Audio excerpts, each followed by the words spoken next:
Admiral Jake Morrison watched the alien ship disappear into the darkness of space. The Galactic Council had sent another messenger to Earth, and like all the others before, this one carried threats wrapped in polite words. Jake stood in the command center of humanity's largest warship. The UES Defiance, feeling anger build in his chest.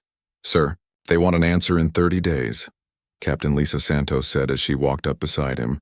Her voice was calm, but Jake could see the worry in her eyes. Complete withdrawal from all 17 colonies, or they impose a total trade blockade. Jake turned away from the viewing screen. The Council thought they could scare humanity into giving up everything they had worked for. 50 years ago, humans had been stuck on one small planet. Now they had colonies scattered across multiple star systems, each one a testament to human determination and ingenuity. They still think we're the same primitive species they first met, Jake said quietly. They have no idea what we've become. Dr. Alex Rivera entered the command center carrying a data pad filled with intercepted Council communications. As Earth's top expert on alien behavior, Alex had been studying the Council for years. What he had discovered recently made Jake's blood run cold. "Admiral, the situation is worse than we thought," Alex said, his usually steady voice shaking slightly. "The Council isn't just trying to limit our expansion. They're planning to eliminate us as a threat permanently." Jake took the data pad and scanned through the translated messages. The Council had been discussing the human problem for months. They saw humanity's rapid growth and refusal to accept junior status as a direct challenge to their authority.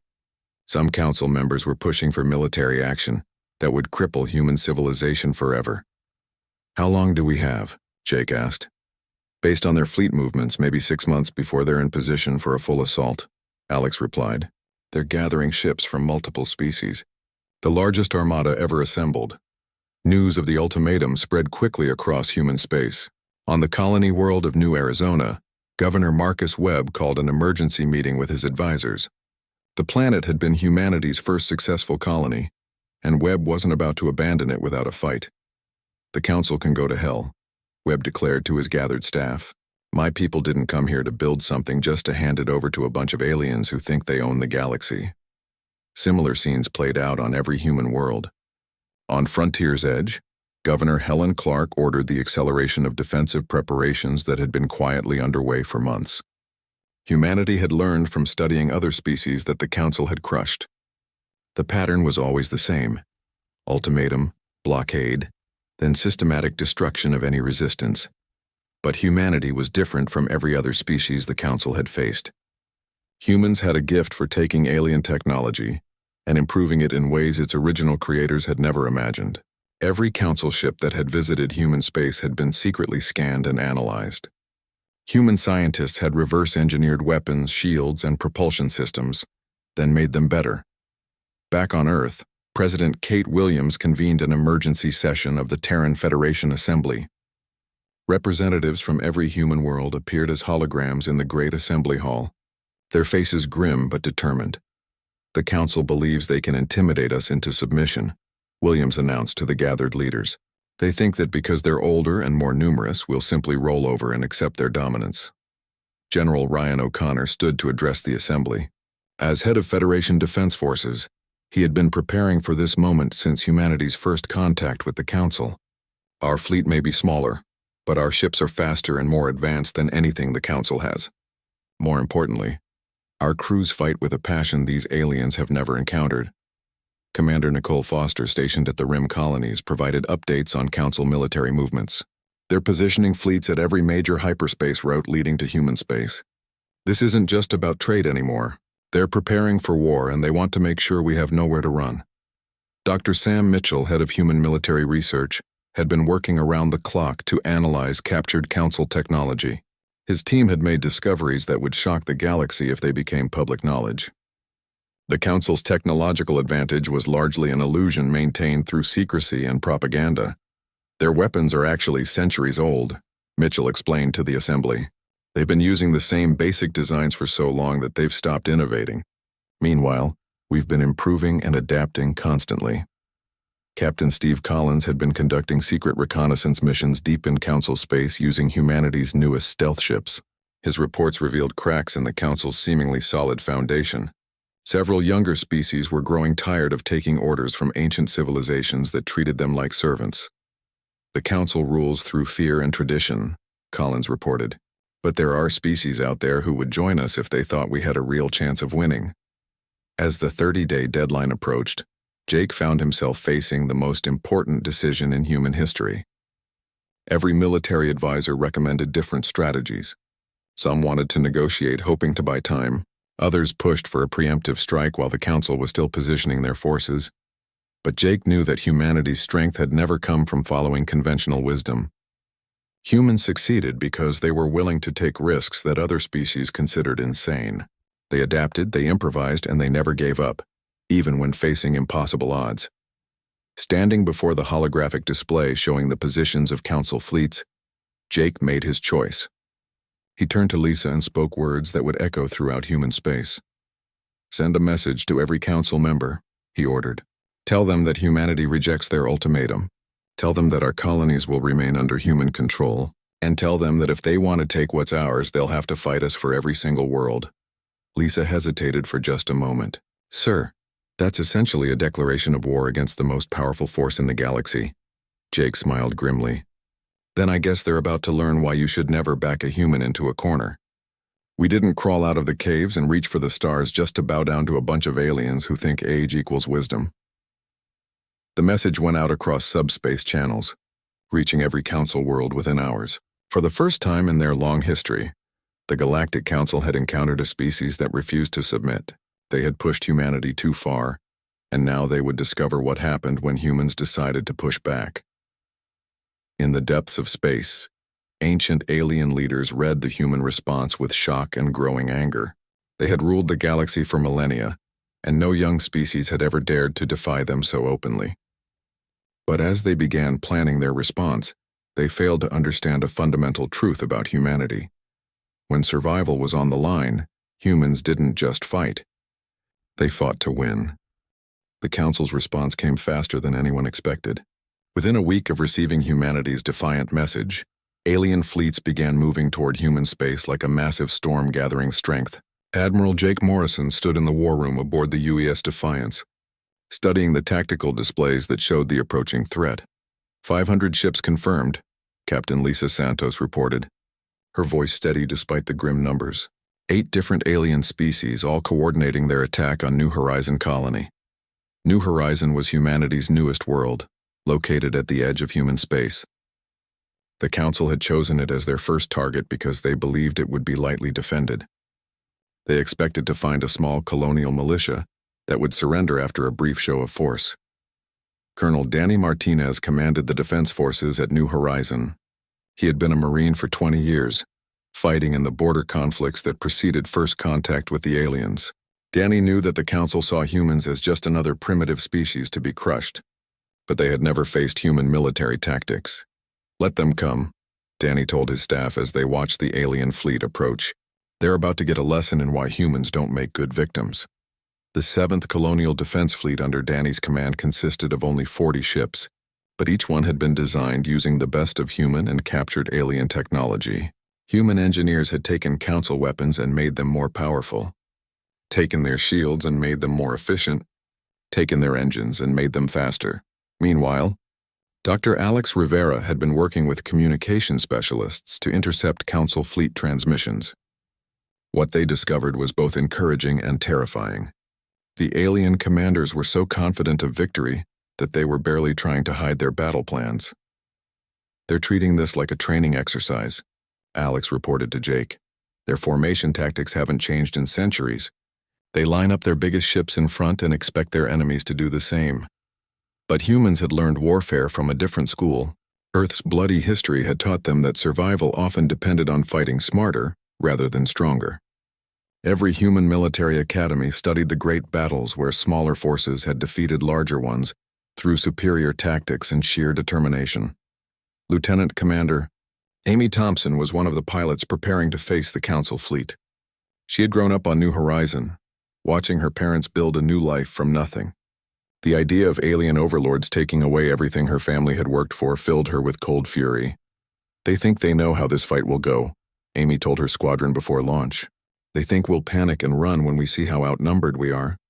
They're about to learn that humans don't run from anything." The battle began as the Council fleet dropped out of hyperspace near New Horizon.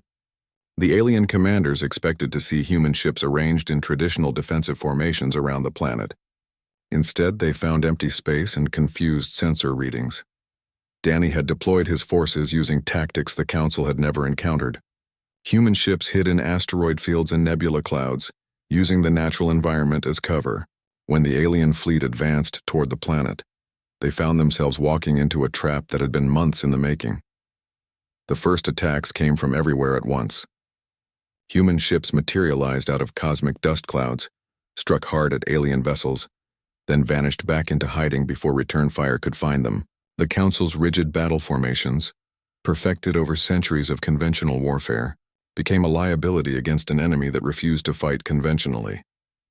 Captain Ben Harris commanded the destroyer UES Retribution, one of humanity's newest warships. When he saw an opportunity to strike at the Council flagship, Ben didn't hesitate. He ordered his crew to abandon ship, then programmed the vessel's AI to continue the attack. "Tell my wife I'm sorry," Ben said to his communications officer as the crew evacuated. "And tell her that her husband died making sure our children grow up free." The Retribution screamed toward the alien flagship at maximum speed, its hull glowing red-hot from weapons fire. The ship's artificial intelligence, programmed with human tactical creativity, used every trick in its memory banks to avoid the defensive fire. When the destroyer finally impacted, it took 3 Council capital ships with it in an explosion that lit up the entire star system. The turning point of the battle came when Chief Engineer Megan Davis managed to hack into the Council's communication network.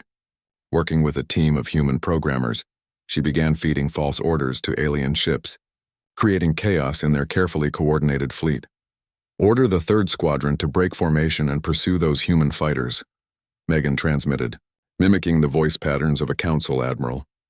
Within minutes, the alien fleet was chasing ghosts while human ships struck at their now undefended flanks. The psychological impact was devastating. Council crews had been taught that their technology was superior, their tactics proven, their victory inevitable. Finding themselves outmaneuvered by a supposedly primitive species broke something fundamental in their confidence. Admiral Morrison arrived with reinforcements just as the Council fleet began its retreat. Only 150 of the original 500 alien ships escaped, carrying news of humanity's impossible victory back to the Council chambers. The battlefield was littered with alien wreckage, but the victory came at a cost. New Horizons orbital stations had been heavily damaged in the initial bombardment, and over 3,000 colonists had died defending their homes. Governor Paul Jackson surveyed the damage with tears in his eyes. "They wanted to make an example of us," Jackson said as rescue teams searched through the ruins. "Instead, we made an example of them." News of the victory spread across human space like wildfire. On every world, colonists who had been preparing for evacuation instead began planning for war. The Council had shown their true face, and humanity had shown that they could be beaten. But Jake knew this was only the beginning. The Council ruled over thousands of worlds and commanded the loyalty of dozens of species. They would not accept defeat from humans, no matter how costly their revenge might be. "Send salvage teams to collect every piece of alien technology," Jake ordered as his fleet surveyed the wreckage. "We're going to learn everything we can from their ships, their weapons, their computers. When they come back, we'll be ready." Dr. Sam Mitchell's research teams worked around the clock dissecting alien technology and uncovering secrets the Council had kept hidden for millennia. What they found would change the course of the war. The Council's power wasn't based on technological superiority, but on their ability to convince other species that resistance was hopeless. "They're not gods," Mitchell reported to the Federation Assembly. "They're just old. And they've been using that age to intimidate younger civilizations for so long that they've forgotten how to actually fight." As human engineers studied captured Council ships, they discovered design flaws that spoke of centuries of complacency. Alien weapons were powerful but inflexible, their shields strong but slow to adapt, their computers advanced but predictable. The survivors of the Council fleet returned to their homeworlds carrying more than news of defeat. They carried doubt. The first crack in a foundation of fear that had held the galaxy together for thousands of years. Word spread that humans had not only fought back, but won decisively against impossible odds. On distant worlds, alien civilians who had never questioned Council rule began asking uncomfortable questions. If humans could defeat a council fleet, what did that say about the invincibility their rulers claimed to possess? The council faced a crisis they had never imagined. For the first time in their long history, their authority had been successfully challenged. They could not let this stand, but their usual tactics of overwhelming force had failed completely. In the deepest chambers of the council stronghold, ancient alien leaders met in emergency session. They spoke in voices heavy with age and authority, but underneath lay something they had not felt in centuries: uncertainty. Humanity had pushed back, and the galaxy would never be the same. The Council's declaration came through every communication channel in the galaxy simultaneously. Humanity had been officially designated a galactic threat and would face unlimited force until they submitted to Council authority. Ancient alien leaders spoke of duty and order, but their words carried the unmistakable tone of species that had never before faced successful resistance. Admiral Jake Morrison read the declaration aboard the UES Defiance and felt something shift inside him. The Council expected humans to fortify their worlds and wait for the next attack. Instead, Jake was planning something that would shake the galaxy to its core. "They want to hunt us," Jake said to his assembled officers. "Time to show them what happens when the prey fights back." Operation Shattered Chain began 3 days later. Instead of defending their colonies, human fleets launched coordinated strikes across 3 sectors of Council space. The goal wasn't to conquer territory, but to prove that nowhere in the galaxy was safe from human retaliation. Captain Eric Butler led the first wave with humanity's newest stealth ships. These vessels had been designed using a combination of human engineering and captured Council technology, creating something neither species could have built alone. They could slip past alien sensors like ghosts, striking without warning and vanishing before retaliation could arrive. "Target their supply depots first," Jake had ordered. "An army that can't eat or refuel can't fight." Eric's squadron hit 6 Council supply stations in as many hours, each attack perfectly coordinated to maximize damage while minimizing risk to human forces. The aliens had grown complacent after centuries of unchallenged dominance, never imagining that their rear areas might come under attack. Commander Tina Wells led hit-and-run attacks on isolated Council patrol fleets. Her tactics were borrowed from Earth's ancient naval warfare, updated for space combat. Strike hard, strike fast, then disappear before the enemy could organize a response. "These aliens fight like they're conducting a parade," Tina reported after her 3rd successful engagement. "Perfect formations, predictable maneuvers, no creativity whatsoever. It's like fighting robots." But the most significant development came when Captain Roger Stone made contact with a group of younger alien species that had been quietly resisting Council rule for decades. The Vorthon rebellion had been fighting a losing guerrilla war, but human arrival changed everything. The Vorthons were a proud species that had been conquered by the Council 3 centuries earlier. Unlike many alien civilizations that had accepted their subjugation, the Vorthons never stopped fighting for their freedom. They had learned to hide their resistance activities, passing down techniques from generation to generation. Dr. Alex Rivera served as humanity's primary contact with the Vorthon leadership. His studies of alien psychology had taught him how to communicate with species that thought very differently from humans. The first meeting took place in a hidden asteroid base far from Council surveillance. "Your species fights like we do," the Vorthon commander Krixtal told Alex through a translation device. "Not for glory or conquest, but for the right to exist free." The alliance that formed between humans and Vorthons was unlike anything the galaxy had seen before. The Council maintained order by keeping their subject species isolated and dependent, never allowing them to coordinate resistance efforts. Humanity's arrival shattered that careful isolation. Lieutenant Colonel Cindy Ross established the first joint training facility on a hidden world in the disputed zone between human and Council space. Here, Vorthon fighters learned human tactics while human soldiers studied Vorthon knowledge of Council weaknesses. "They know things about the Council that we never could have discovered on our own," Cindy reported to Jake after the first month of joint operations. "Weak points in their technology, flaws in their command structure, even which species can be trusted and which ones are fanatics." The training facility became a symbol of something new in galactic politics. For the first time, species from different parts of the galaxy were working together as equals rather than as rulers and subjects. The Council's carefully maintained hierarchy was beginning to crack. Meanwhile, Dr. Sam Mitchell's research teams made a discovery that would change the entire war. Hidden in captured Council databases, they found detailed information about the Nexus, a massive space station that served as the Council's central command. The Nexus was more than just a military headquarters. It was the heart of Council power, where decisions were made that affected trillions of beings across thousands of worlds. The station was supposedly impregnable, protected by automated defense systems and the combined fleets of all 12 founding Council species. It's been their stronghold for over 10,000 years, Mitchell explained to Jake as they studied the intelligence data. Every major decision, every military campaign, every diplomatic negotiation, it all flows through the Nexus. Jake stared at the holographic display showing the massive structure.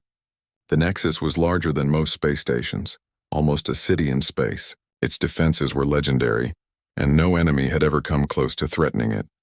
What if we could take it? Jake asked quietly. Sir? Lisa Santos looked at him with concern. The Nexus is defended by more firepower than the rest of the galaxy combined. It would be suicide. But Jake was thinking like a human, not like the aliens who had designed those defenses.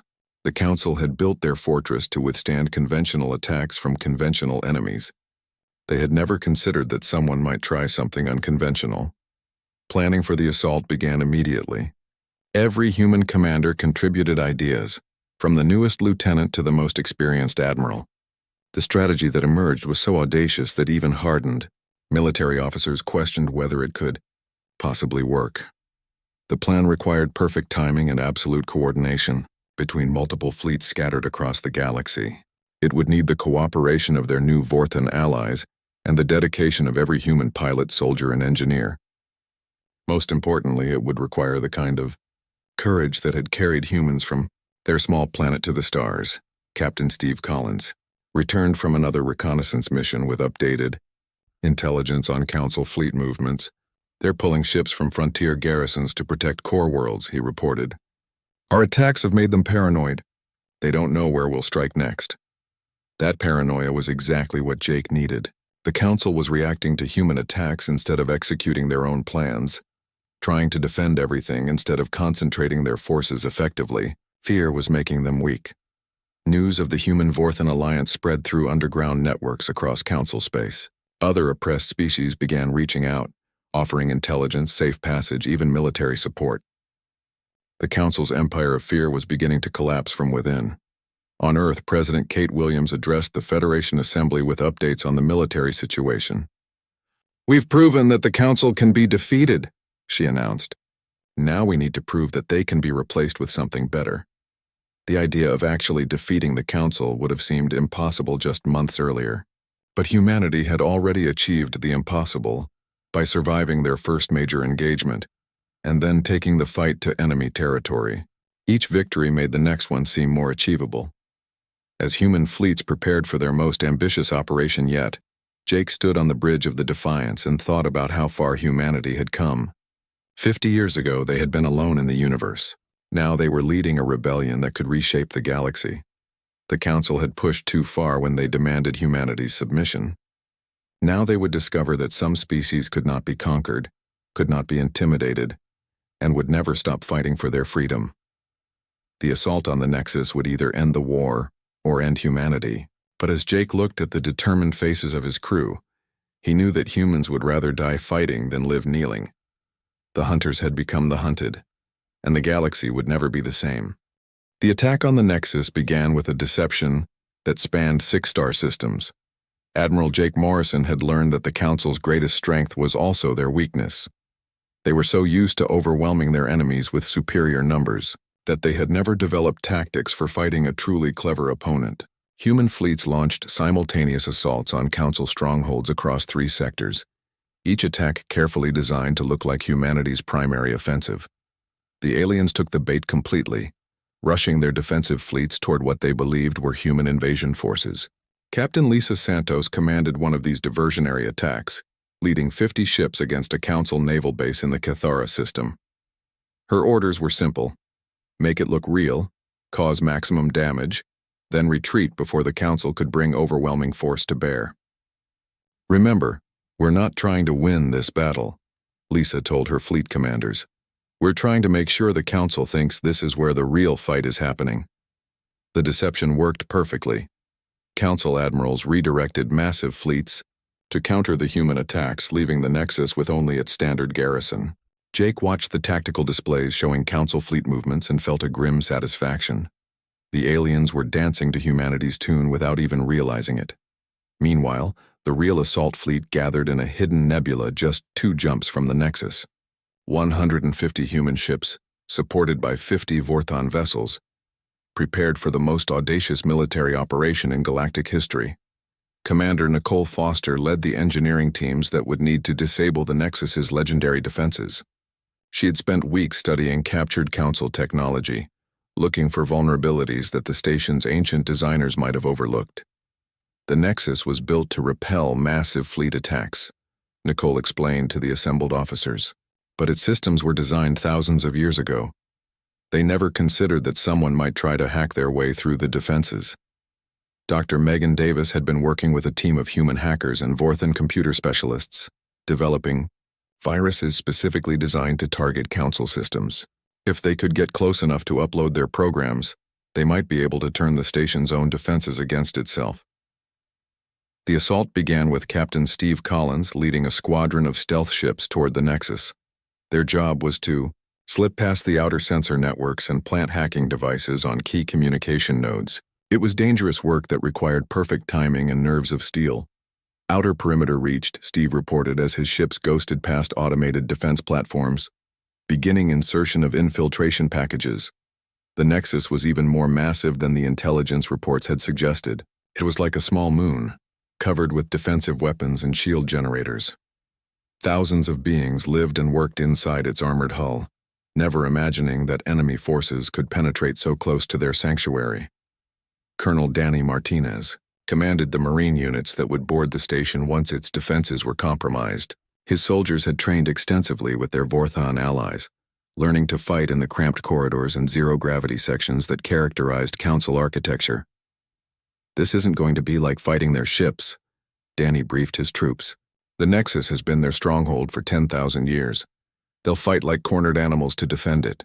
Major Joe Barnes led the fighter squadrons that would escort the boarding shuttles through the Nexus's defensive fire. His pilots had been chosen for their skill and their willingness to attempt maneuvers that saner people would consider suicide. "We get one shot at this," Joe told his squadron leaders. "If we can't punch through their defenses in the first wave, there won't be a second chance." The main attack began when Megan's hacking programs finally penetrated the Nexus's computer network. Defense systems that had protected the station for millennia suddenly turned on each other, creating gaps in the supposedly impregnable fortress. "We're in," Megan reported as her viruses spread through the station's network. "Outer shield generators are offline and their communication system is in chaos." Jake led the main fleet in a frontal assault that would have been impossible without the hacking operation.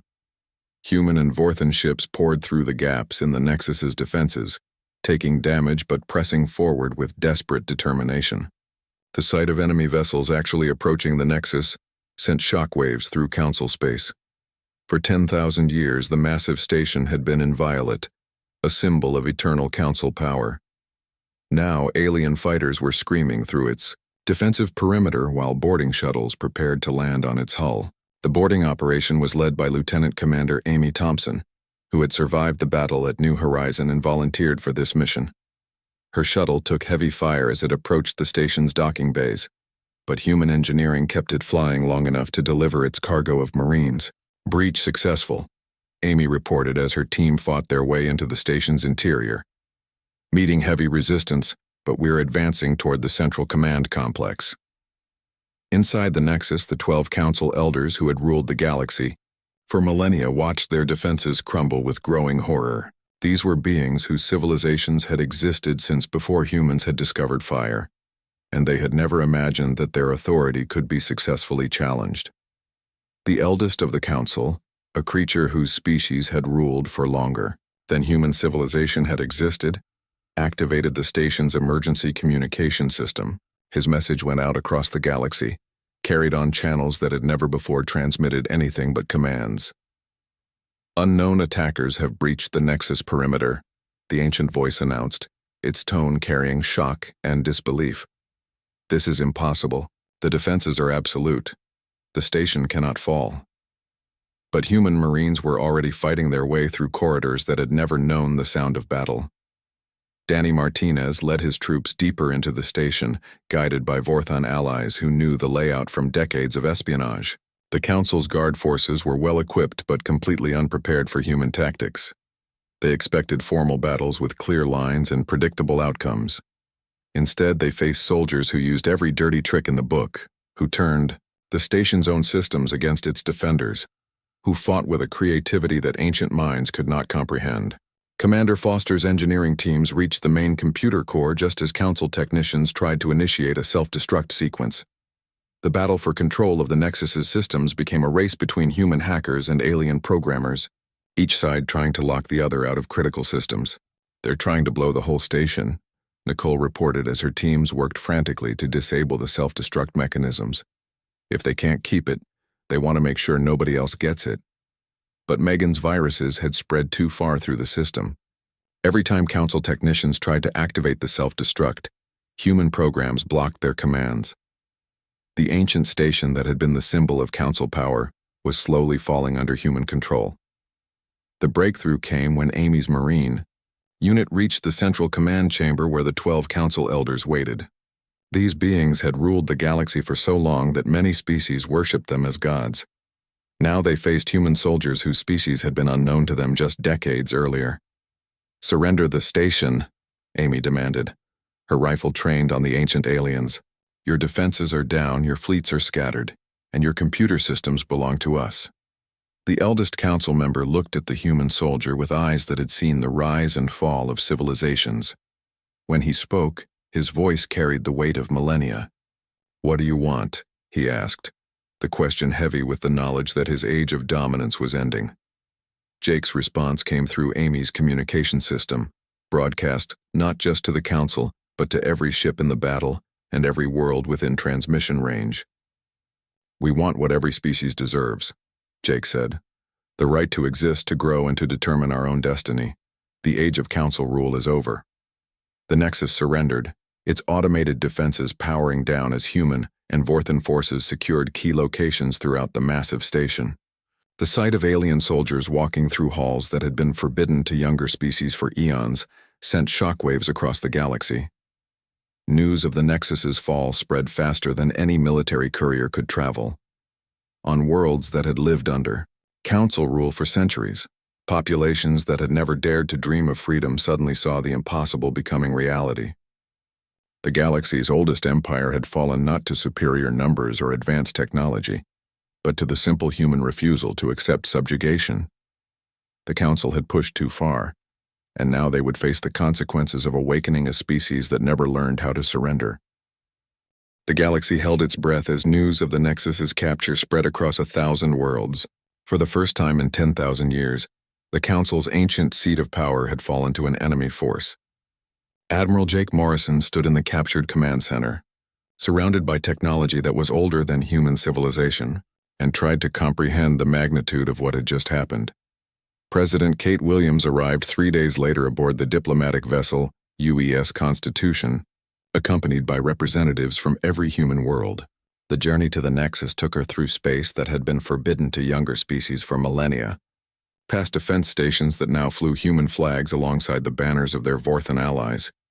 "Mr. President," Jake said as Williams entered the command center, "the station is secure, and we're receiving surrender offers from council fleets across 6 sectors." Williams looked around the chamber where the galaxy's fate had been decided for thousands of years. Ancient alien technology hummed quietly around them, but the beings who had operated it were gone. The 12 council elders had been relocated to comfortable quarters while humanity decided their fate. The first major decision came when delegations from dozens of alien species began arriving at the Nexus. These were civilizations that had lived under council rule for centuries, some willingly and others as conquered subjects. All of them wanted to know what humanity planned to do with their newly acquired power. Dr. Alex Rivera served as the primary liaison with the incoming delegations. His years of studying alien psychology had prepared him for this moment. But the reality of speaking for his species to beings from across the galaxy was still overwhelming. "They're all afraid," Alex reported to Williams after the first round of meetings. "Some fear we'll become new tyrants. Others worry that we'll abandon them to chaos. A few are testing us to see if we can actually maintain control." Williams addressed the assembled delegates in the Nexus's Great Assembly Hall, a chamber that had witnessed the rise and fall of civilizations. Her words were translated into hundreds of languages and broadcast across the galaxy. "Humanity did not fight this war to become new rulers," Williams announced. "We fought for the right of every species to determine its own destiny. The age of galactic empires ends today." The announcement of the Galactic Federation sent shockwaves through Council space. Unlike the hierarchical structure that had dominated the galaxy for millennia, the Federation would be based on equality and mutual cooperation. Every member species would have a voice in decisions that affected them. Captain Lisa Santos commanded the task force responsible for accepting surrenders from Council fleets. Many alien commanders were simply relieved that the war was over, but others remained loyal to the old order and retreated to their homeworlds to continue resistance. "About 60% of their military forces have surrendered," Lisa reported. "The rest are scattered across the galaxy, either hiding or trying to establish independent strongholds." Some Council member species immediately applied for Federation membership, eager to escape millennia of subjugation. The Zelthari, who had been conquered by the Council 3,000 years earlier, were among the first to request entry into the new alliance. "We remember what freedom felt like," the Zelthari ambassador told Williams during the admission ceremonies. "Your species has given us the chance to remember who we were before the Council broke our spirit." Other species were more cautious. The Cathari had served as the Council's primary enforcers for over 1,000 years, and their leaders struggled to accept the new reality. Some Cathari worlds applied for Federation membership, while others declared independence and closed their borders to all outsiders. Colonel Danny Martinez led the peacekeeping forces that secured Council worlds transitioning to Federation membership. The job required delicate diplomacy as much as military skill, since many populations had never known any form of government except Council rule. "It's like teaching people how to walk after they've been carried their whole lives," Danny reported from the world of Vextar Prime. "Some are eager to try, others are terrified of falling." The most challenging cases were worlds where different species had been forced to live together under Council authority. Without the iron grip of alien oversight, old ethnic and territorial disputes began flaring up. Human peacekeepers found themselves mediating conflicts that were older than their civilization. Commander Nicole Foster worked with Vorthan engineers to establish new communication networks linking Federation worlds. The Council had maintained strict control over interstellar communications, and many species had never been allowed to speak directly with each other. "They're talking for the first time in centuries," Nicole reported, as the new networks came online. Scientists sharing research, artists exchanging works. Ordinary citizens just curious about their galactic neighbors. Dr. Sam Mitchell's research teams continued studying captured Council technology, but their focus had shifted from weapons to infrastructure. The Federation would need advanced systems to coordinate the activities of dozens of member species across thousands of light years. The biggest challenge came from the core worlds, where the original Council species had retreated after their defeat. These ancient civilizations refused to accept the new order and began forming their own alliance to oppose the Federation. Captain Steve Collins led reconnaissance missions into core world space, gathering intelligence on their military capabilities and political intentions. What he found was troubling but not unexpected. "They're calling themselves the True Council," Steve reported. "They claim that humanity corrupted the younger species, and that they're the galaxy's rightful rulers."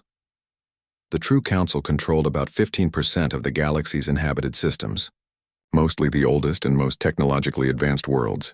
They had powerful fleets and weapons that predated most known civilizations, but they lacked the unity that had made the original Council so formidable. Major Joe Barnes commanded the fighter squadrons that patrolled the border between Federation and True Council space. His pilots reported increasing numbers of skirmishes as both sides tested each other's resolve. "They're probing our defenses," Joe reported after the latest border incident. "Small raids, nothing major yet, but they're definitely planning something." Williams convened the First Galactic Federation, assembly 6 months after the fall of the Nexus. Representatives from 47 species gathered in the same chamber where the Council had once issued its commands, but the atmosphere was completely different. Instead of ancient beings handing down decrees to silent subjects, the assembly buzzed with debate and discussion. Species that had been enemies for centuries worked together to solve common problems. Young civilizations offered fresh perspectives, while older ones provided wisdom and experience. "This is what the galaxy could have been all along," William said to Jake as they watched the assembly session, "if the Council had chosen cooperation over domination." The Federation's first major test came when the True Council launched a coordinated attack on 3 border worlds simultaneously. The assault was clearly designed to probe Federation defenses and test humanity's commitment to protecting their new allies. Jake commanded the Federation response from the Nexus, now converted into a military and diplomatic headquarters. The battle was smaller than the great conflicts that had brought down the Council, but its outcome would determine whether the new order could survive its first challenge. The Federation fleet that responded to the attack was unlike anything the galaxy had ever seen. Human ships fought alongside Vorthon vessels, supported by squadrons from a dozen other species. Each brought their own tactical traditions and technological advantages, creating a combined force that was far more than the sum of its parts. The True Council forces, expecting to face scattered defensive units, instead encountered a coordinated response that drove them back across the border with heavy losses. The message was clear. The Federation would defend its members with the same determination that humanity had shown in their fight for freedom. As news of the victory spread across Federation space, Jake stood once again in the Nexus Command Center and reflected on how far they had all come. The Council had pushed humanity too far when they demanded submission, never imagining that their actions would trigger a revolution that would reshape the galaxy. The war was not over. The True Council would continue their resistance, and other threats would emerge as the galaxy adjusted to its new reality. But the age of absolute rule by ancient civilizations had ended forever. Humanity had refused to negotiate from a position of weakness, and in doing so, they had given every species in the galaxy the chance to determine their own destiny. The stars themselves seemed brighter now, no longer reflecting the light of empire but shining with the promise of freedom. In the depths of space, new ships bearing the Federation's emblem traveled routes that had once been forbidden, carrying hope to worlds that had forgotten what it felt like to dream of something better. The galaxy would never be the same, and that was exactly what humanity had been fighting for all along.